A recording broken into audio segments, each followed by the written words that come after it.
बिस्मिल्लाहिर्रहमानिर्रहीम। इस्लामिक बाबा circle channel में आप सब प्यारे दोस्तों को खुशामदीन कहता हूँ।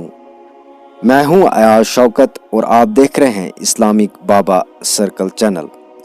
नाजरीन, आज की इस वीडियो में हम दो बाग वाले किस्से के बारे में आपसे गुफ्तगू करेंगे और इसकी पूरी तफसील आप तक पहुँचाएंगे।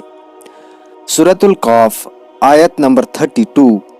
और इन्हें इन दो शख्सों की मिसाल भी सुना दी जिनमें से एक को हमने दो बाग अंगूरों के दिए रखे थे और जिन्हें खजूरों के दरख्तों से हमने घेर रखा था और दोनों के दरमियान खेती लगा रखी थी। आयत नंबर 32। दोनों बाग अपने फल खूब लाए और इसमें किसी तरह की कमी न की और हमने इन बागों के दरमियान नहर जारी कर रखी थी। आयत नंबर 33। अलगरज इसके पास मेवे थे। एक दिन उसने बातों ही बातों में अपने साथी से कहा कि मैं तुझसे ज़्यादा मालदार हूँ और जितने के एतबार से भी ज़्यादा मजबूत हूँ। आयत नंबर 33। आयत नंबर 34। और ये अपने बाग में गया और था अपनी जान पर जुल्म करने वाला।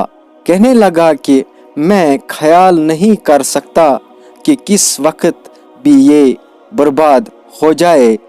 आयत नंबर 34।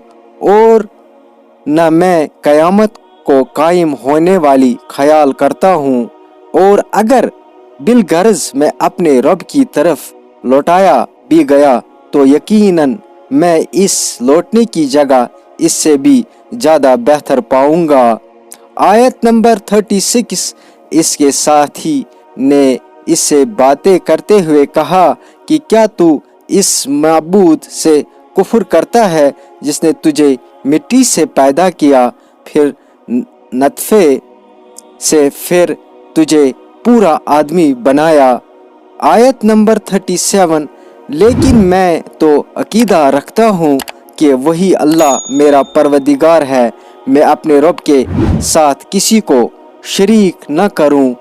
आयत नंबर 38।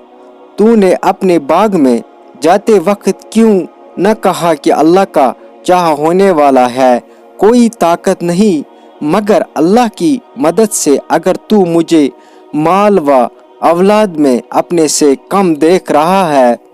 आयत नंबर 39। बहुत मुमकिन है कि मेरा रब मुझे तेरे इस बाग से भी बेहतर दे और इस पर आसमानी अजाब भेज दे तो ये चीटल और चिकना साफ मैदान बन जाएगा। आयत नंबर 40। या इसका पानी नीचे उतर जाए और तेरे बस में न रहे कि तू इसे ढूंढ ले। आयत नंबर 41। और इसके सारे फल गिर लिए जाए, बस वो अपने इस खर्च पर जो इसने इसमें किया था अपने हाथ मिलने लगा और वो बाग तो ऊंधा उल्टा पड़ा था और वो शख्स ये कह रहा था कि काश मैं अपने रब के साथ